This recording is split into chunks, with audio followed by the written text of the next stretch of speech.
Whenever you're ready. Hey everyone, how goes it? I'm Wills Maxwell Jr. Just wrapped up talking with Louis T. Please make sure that you like, you subscribe. You're here. You're here. Like and subscribe. Had a fun time talking about the show we're doing together October 16th. We're going to be doing live NC Color. And then that same week after that, we're doing the Black Power Rangers comedy tour. Lineup of 5 talented black comedians from the Southeast going across the place. So be sure to check that out, willsmaxwell.com. Wills Maxwell on Twitter, Instagram, Facebook. And yeah. This is Louis T, IMOLT podcast. Make sure you hit that subscribe button on YouTube. Look us up because we got a new episode.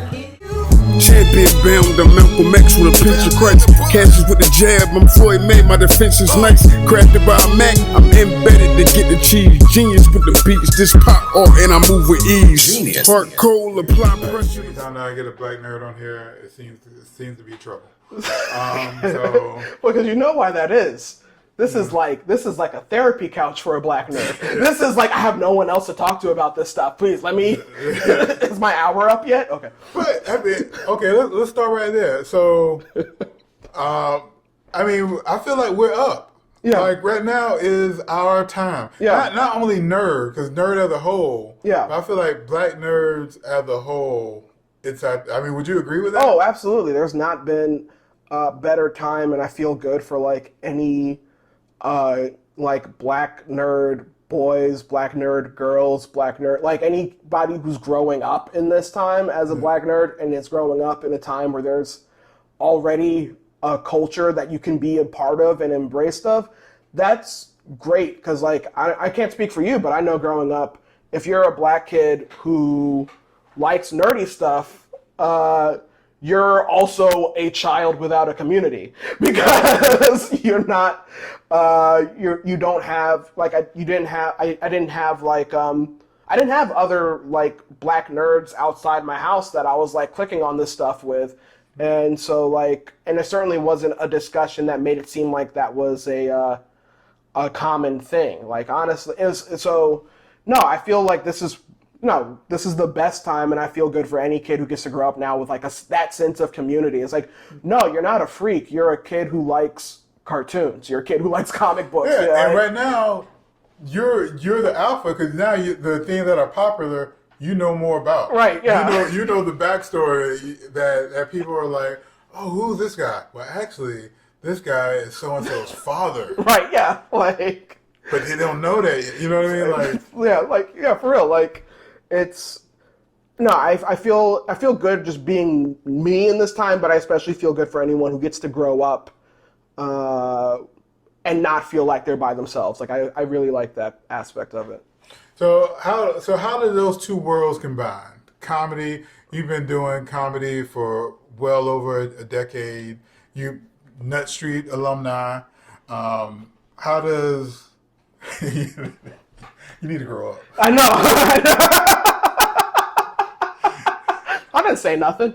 I didn't say a thing.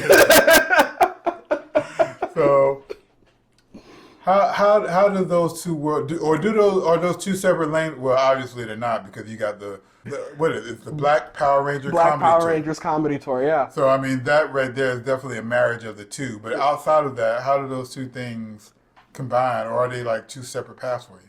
I think just comedy is just being on stage in general is like an interesting way that we grapple with like our identity in general. Because like this is what stand up is for me. And I talk to like I teach a comedy class and I talk to people about it. Like this is what I feel like is the core thing of like being a comedian.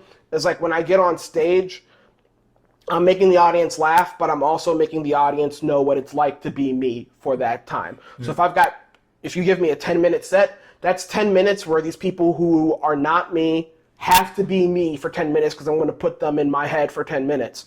So I think just like the marriage of those identities merged there just because like when I get on stage, I'm making you if you're not a black person who, grew up in the South around Confederate monuments and flags and all of that and history that's fresh and people try to pretend isn't fresh, if you're not a black person who grew up around all of that, then when I get on stage, I'm going to talk about what it's like to be me, and you're going to know what it feels like to walk around downtown Wilmington in black skin. Mm-hmm. If you're not somebody who has a overly enthusiastic, nerdy appreciation for Marvel Studios movies or whatever, then I'm going to talk to you about why I dig these things, and you're going to understand what it's like to look at these things from my perspective.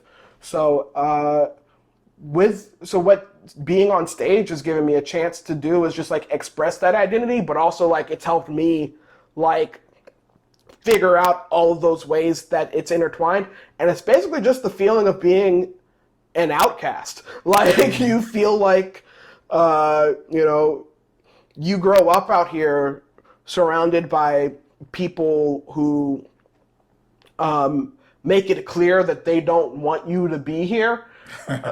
Then you feel that, and for whatever reason. So like, I think, honestly, I think that's why there's such like a, there's nerds of every ethnicity, and I think why black nerds, African American nerds, just like that identity is so strong because it's already this feeling of like, well, I'm an outcast for this reason, I'm marginalized for this reason, and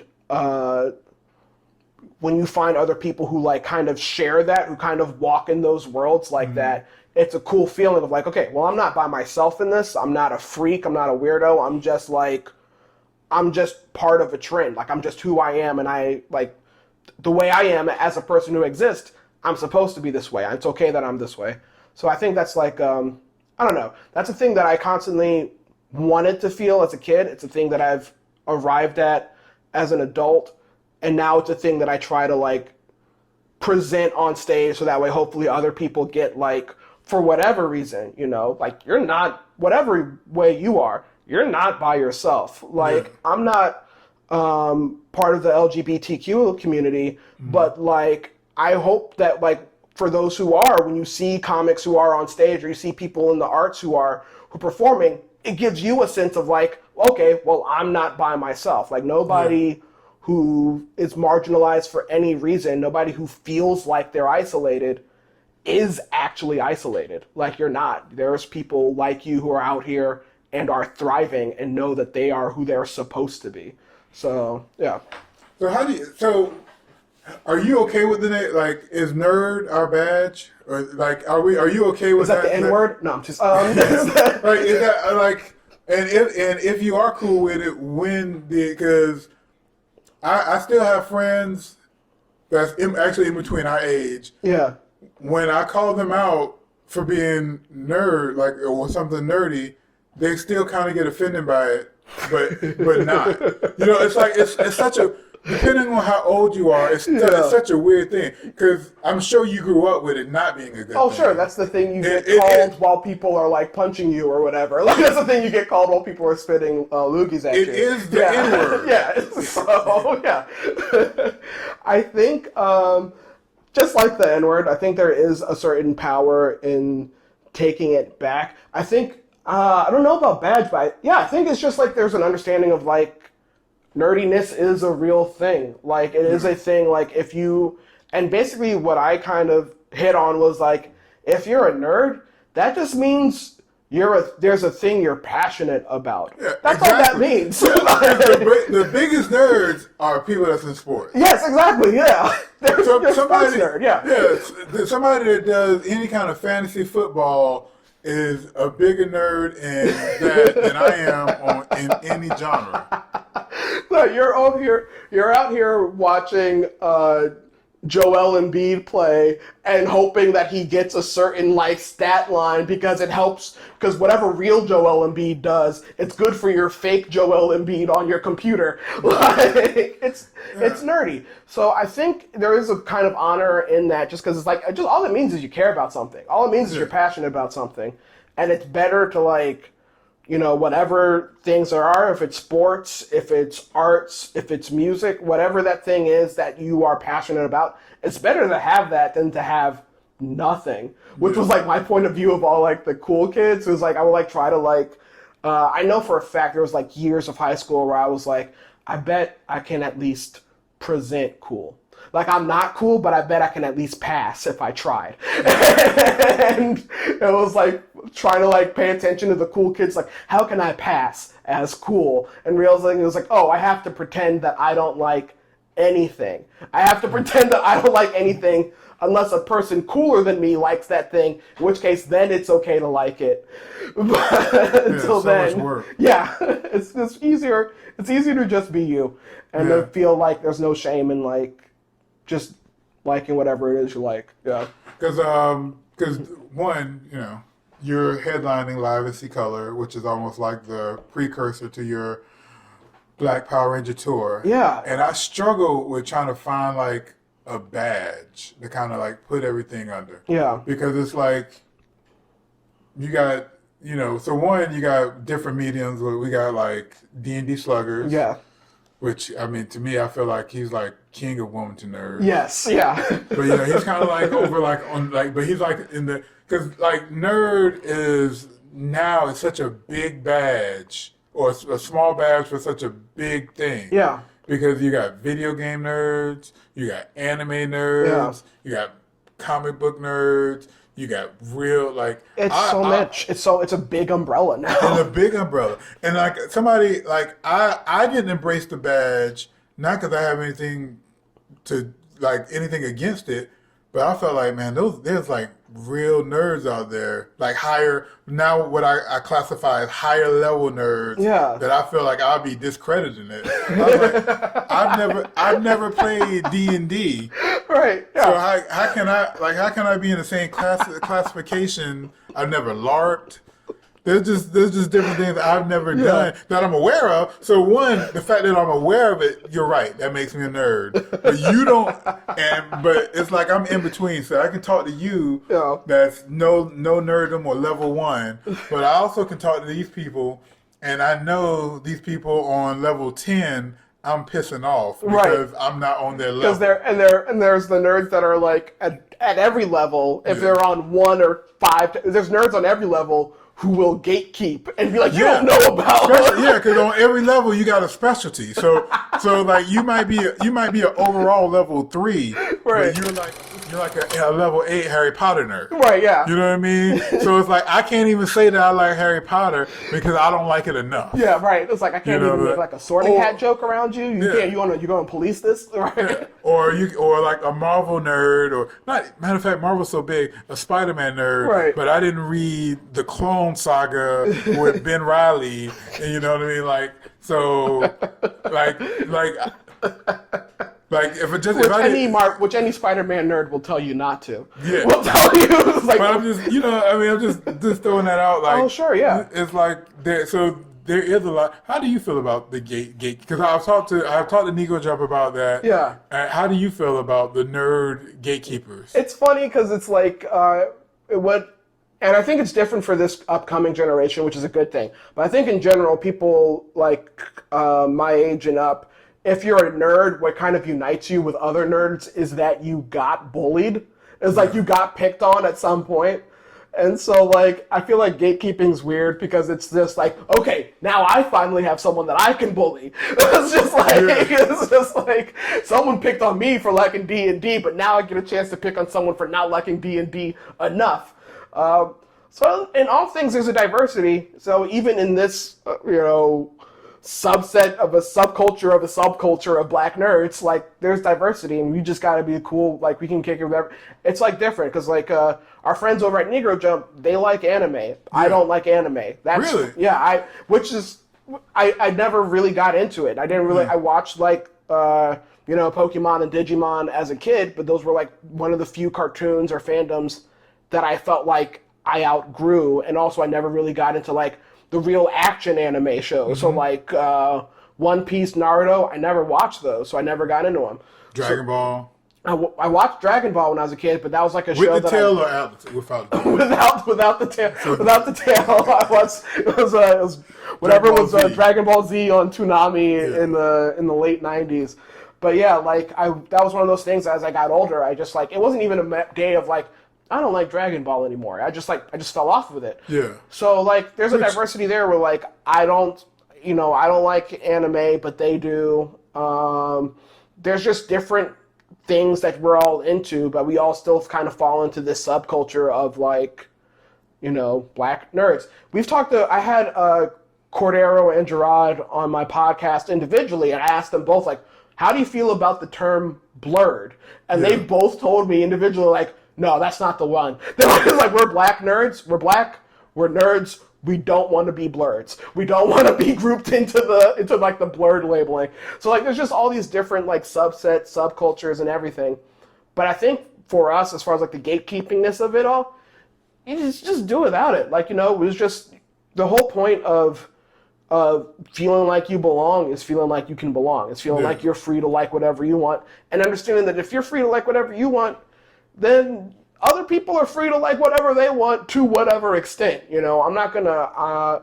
I'm way into the Marvel Studios movies. If you tell me that you haven't seen all 28 feature-length movies that came out over the last 2 decades, I'm not going to get on your case about that. It's a lot of movies. Oh, yeah. it's a lot. And the TV shows. And the TV shows. It's required. It's homework now. Yeah. So, yeah, I think the whole part of, like, feeling like, oh, we're in this thing together, we're not by ourselves, we're in this community together, is letting people be in the community. It's not gatekeeping, Yeah. It's just so much. It's like I knew it was a risk to throw out that I don't like anime. It's like All right, so about the anime part, for me, it's like I said, even though I feel like I'm a lower level, yeah, I'm like what gets me to my level is because of my appreciation of everything. Oh, sure, yeah. You know what I mean? So Yeah. and I had to realize that I'm not the I'm the minority. Yeah, because you're the most people- connoisseur. You're like you can see like what's cool about all of these different things. Yeah, Yeah, I like that. And yeah. I mean, I pick but I can't keep up in a conversation with Cordero or Gerard. You know what I mean? They go deep, and I'm like there for the beginning. I'm there with them. Yeah. And then they take a turn, and I fell off the Jeep. Right. You know what I mean? Like, Yeah. So but I would like, for me, I appreciate all these things. So Yeah. that's why I can have these conversations. I can have an intelligent, I can still have a conversation with them that they would appreciate. Right, yeah. And you know what I Because mean? you know enough to talk to them about it. Yeah. Yeah. So there's just like a diversity with like everybody on everything, and you can appreciate that because you're like sampling from like you appreciate all the different types of like nerdiness and all the nerd forms there are and such. And I think that might, and now, as I think about it more, I think I just might be, like I said, I'm like a generation or so ahead of y'all. Right. So I just had to take what I could get. You know what I mean? And, Sure. and I had to stick with it longer, so. This is what it is, yeah. Yeah, so. No, it's I think that's what it is. the scarcity theory. No, I feel you on that.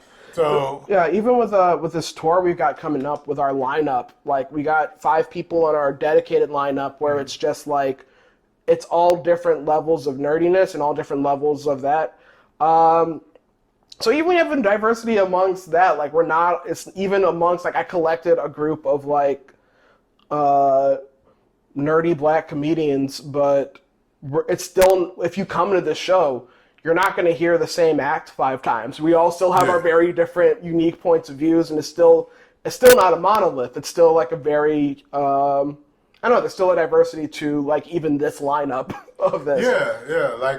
So with this, it's just so great seeing it linked up because it seems like it's so specific. It seems niche. Yeah.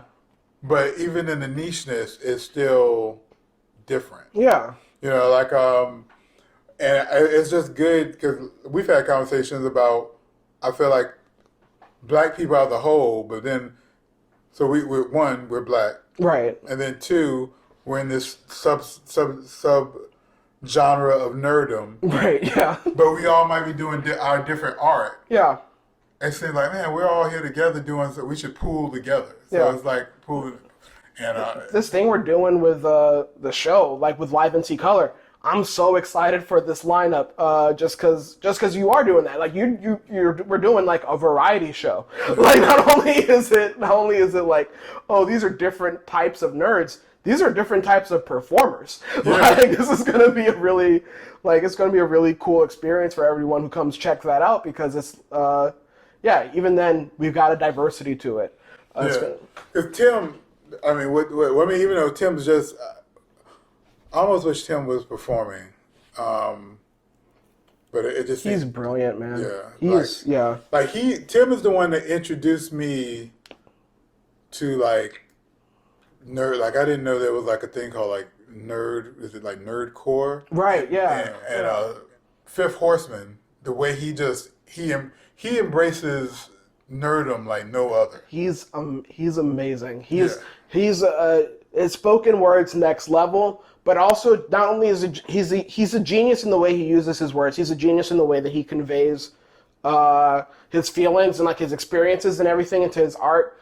But what he does that's so next level is he can put you into his shoes in different parts of his life while weaving like a bunch of pop culture references. Yeah. Like not even like, sometimes it's like in your face, like, okay, yeah, we're talking about this thing right now. And sometimes he can just do it really subtly where he's just like, you don't even notice, like you think you're hearing him talk about him growing up, and he just like broke down like a plot from Unbreakable to you or whatever. Yeah. Like he's just like weaving all these pop culture. He's Fifth Horseman is next level. He's a next level, like just genius at what he does.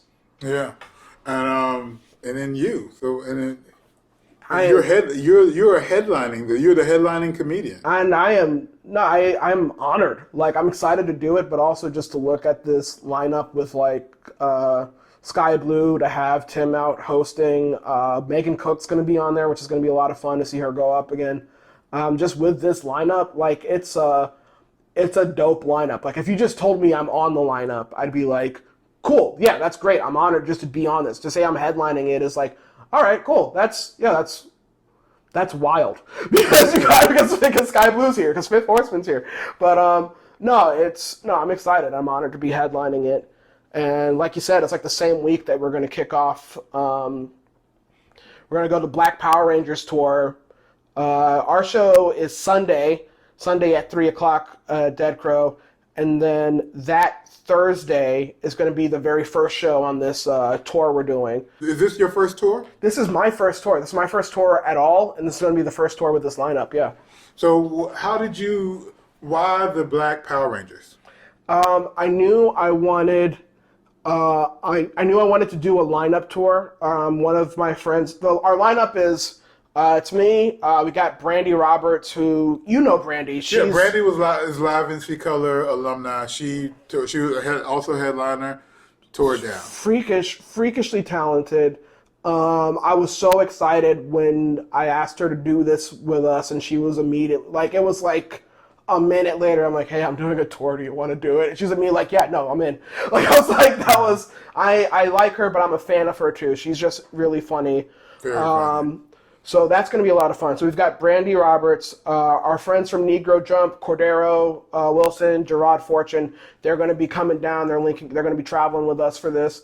And that's going to be fun. I haven't had back when they lived in Wilmington, we were on lineups a lot, and it has been years since it's been all three of us on the lineup. So that'll be fun. They do their show together. We know they're together in the same scene. Their styles are so different. Their styles are so different from each other, and they're both hilarious. So I'm really excited to have them come through. And then my dude, Deshaun Mason's going to be coming up from Savannah, Georgia. Deshaun is kind of like the catalyst for this, because I met Deshaun a few years ago in South Carolina.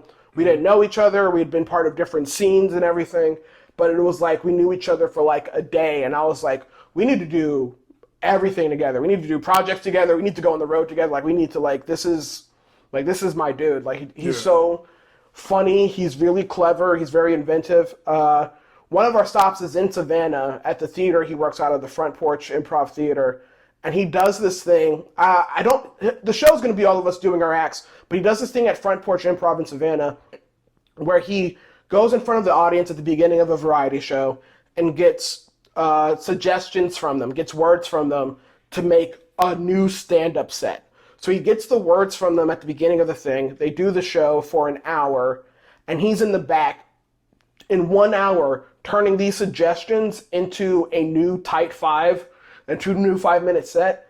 And it is, when you see him do it, it is like the most polished, like, stand-up. Like, it's such good writing.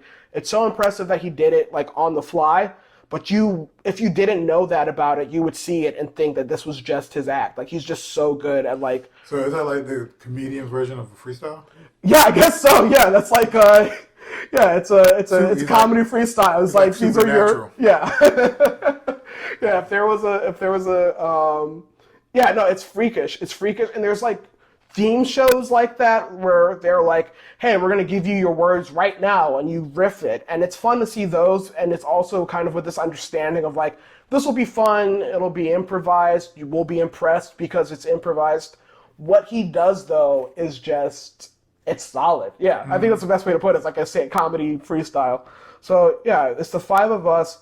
And I don't think I had it in the front of my mind of like, oh, it's going to be nerds. I think I just kind of wanted, like with my brand of comedy, I talk a lot about race on stage, and I talk a lot about race as it relates to, like, I grew up in North Carolina. Like, this is my whole experience, is just being a black person growing up in the South, and like with this,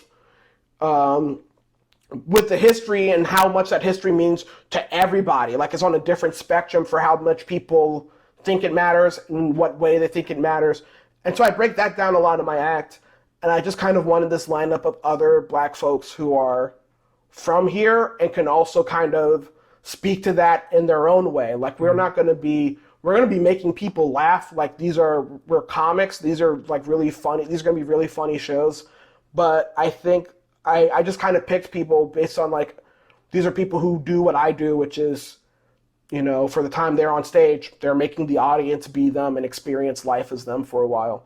So, no, I'm really excited. I'm really excited to be doing this with them. I love the name of the tour because I got the lineup before I got the name, and I was just trying to think of, like, trying to throw all these different ideas around, like, what are we going to do to kind of, like, get it across? And I just kept being like, the theme is Black Power. Like, we're doing this, we're producing this show, we're going on the road. Like, it's, you know, for the most part, you don't get all black lineups out here in a comedy show. Yeah, so like for these shows, like it's usually like one or two of us at a time, three if the booker's going crazy. Right, yeah. So like this is a lineup show. It's 5 young black comics. We're putting it on ourselves and we're doing it together. The theme is Black Power. So I kept on like trying to like play around with ideas of like, okay, Black Power, you know, the tour will not be televised, whatever. Just like kind of playing around with all these different names. Yeah. And I kept going back to, no, it has to be about Black Power. And one of the times in my head, I was like, it's about Black Power. It was like Black Power Rangers. So I was like, oh, yeah, no, that's it. We're Black Power Rangers. We are, unless a certain toy company gets litigious, in which case we are the Rangers of Black Power. But in which case, for now, we're the Black Power Rangers, and that just felt like it gets across like just the uniqueness of this all black lineup of these different comics, and also kind of speaks to just the collective pop cultural references of just like that we kind of share, just being black folks from the South and kind of growing up around the same time. So no, I really like the name, and the name was literally like the last thing we had figured out. We had venues before we had a name, so I'm so glad when it like came together. So how many dates are on the tour? This year we're doing 4. So we're gonna be in October 20th, we're going to be in Charlotte at Urban Reader Bookstore. That's going to be very fun. It's a cool black-owned bookstore. I actually got to visit it a little bit, and it's an amazing place, really cool, like murals on the wall of black writers and artists. Really awesome. So the 20th, we're going to be in Charlotte at Urban Reader Bookstore. 21st, we're going to be in Savannah, going to Front Porch Improv. On the 22nd, we're going to be in Greenville, South Carolina at the Alchemy Comedy Theater, which is like just like Front Porch is a cool like black box theater built for comedy. And then on the 23rd, we're going to be in Graham, which is like a half hour out of Greensboro, half hour out of Durham. And it's like a really cool brewery with Little Brother Barrel and Bottle. So we're doing 4 stops this year. The plan is to keep this going. So this is our lineup of 5 comics this year. We're going to do it again next year, maybe fall of next year, do it bigger, add more stops to it. But also just throughout the year, we'll just do other random lineups. It might be 2 of us, it might be 5 of us. It's just going to be doing different lineups across the country and adding more Black Power Rangers to this. This is the start of a bigger thing. So this year it's a 4-stop tour, but it's the start of us introducing Black Power Rangers as a brand that's about connecting Black artists. It's about creating Black artists, putting them on a platform, empowering them. So like what you and Travis are doing with Live NC Color, like that's the thing that's been so. Sorry, I didn't mean to use his government. My bad. What you and Empty Bottles are doing with Live NC Color, just putting Black people, Black artists on a spotlight. That's what we're going to keep doing. We're going to keep doing and growing it and connecting all these artists from across the country and bringing them into the brand and putting them on a stage. Okay. So you're from Raleigh. Brandy's, I believe, in Raleigh, right? Mm-hmm. Yeah. No Raleigh shows? Not this time, no. Which folks are getting to me about too.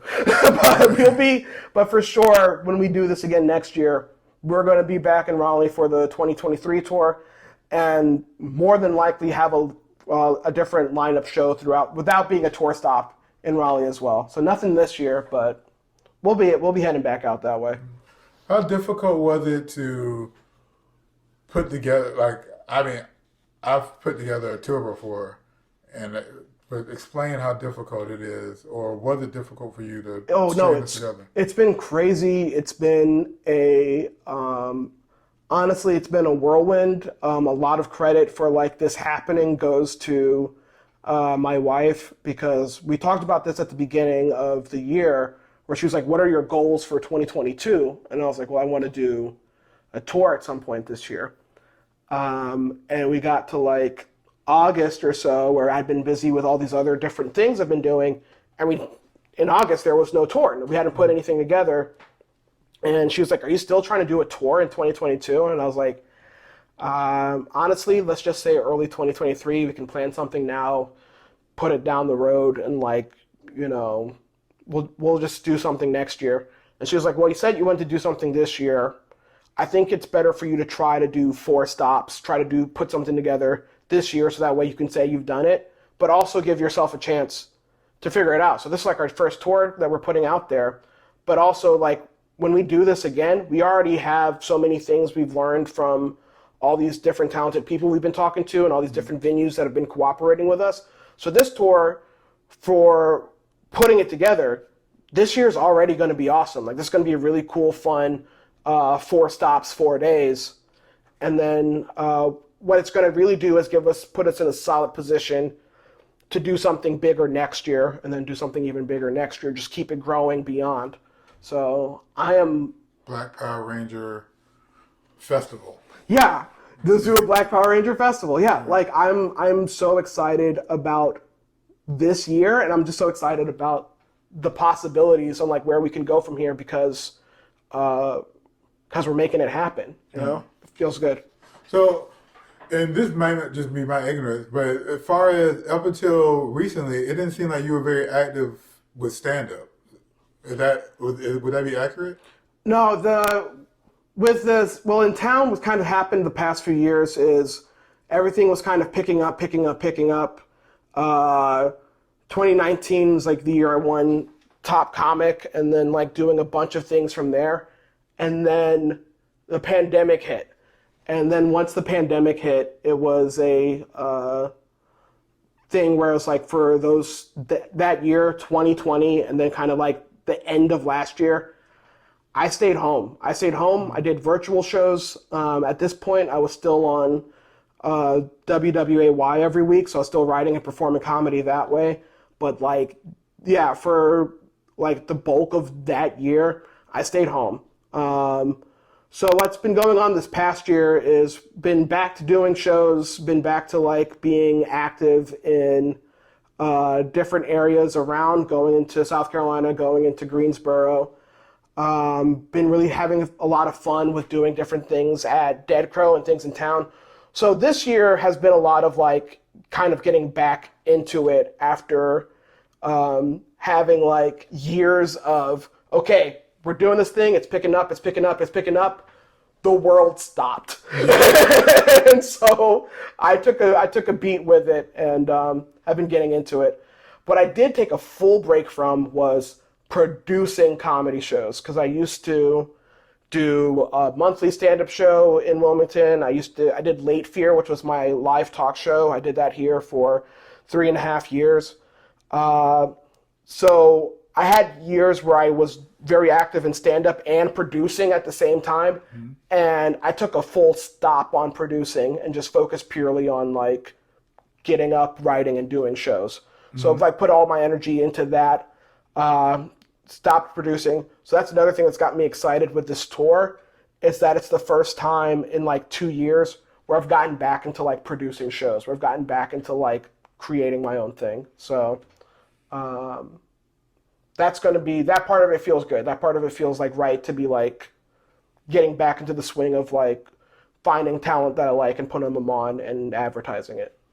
Okay. So are you no longer doing the WECD or WWAY? WWAY. No, I left the station end of last year. Every episode I did a segment, it was called What Did We Miss? It was a 3-minute comedy news segment. I did it for 5 years. I started there in 2016. So it's like 182 episodes are online. If you go to willsmaxwell.com, if you go to YouTube and search What Did We Miss, all 182 episodes are online. But no, I left the station end of last year, and that also was just like a good part of like taking a break for a little bit, because that show was constant. It was like constantly like by myself, researching, writing jokes, and then telling the news, like doing it and performing it, editing it. It was like nonstop for 5 years. And then when I left the station, which was a job I was lucky to be at and was lucky to like have me go on TV like that, I also directed Good Morning Carolina. That was like the main thing I did at the station, was I directed the show. And I was there at 3 o'clock in the morning every morning for like, I was there for 6 years doing that. So when I decided to step away from directing morning news and leaving the station, that also ended the comedy news segment there as well. So we're actually about to hit a year of just kind of putting an end to that.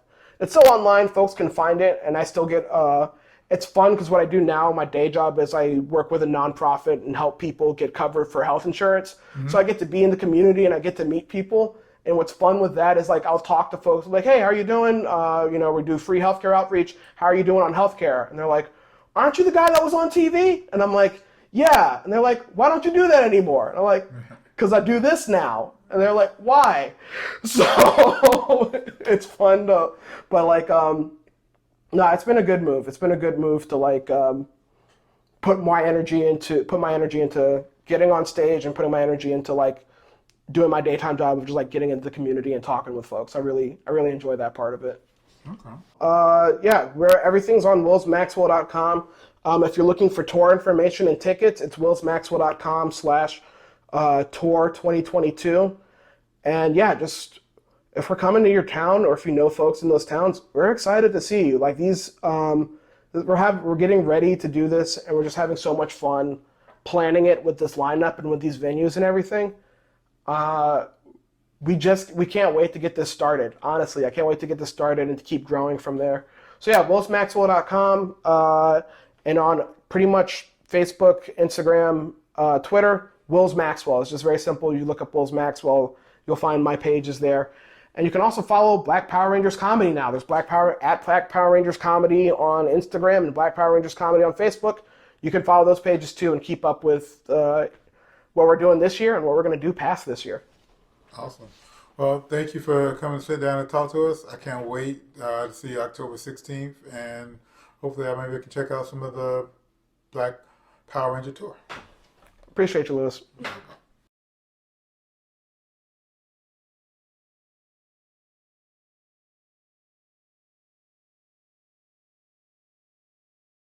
So yeah, it's going to be Black Power Rangers Comedy Tour. It's going to be a fun lineup show. Our main lineup that's going to be traveling from place to place is myself, Brandy Roberts, Deshaun Mason, Cordero Wilson, and Gerard Fortune.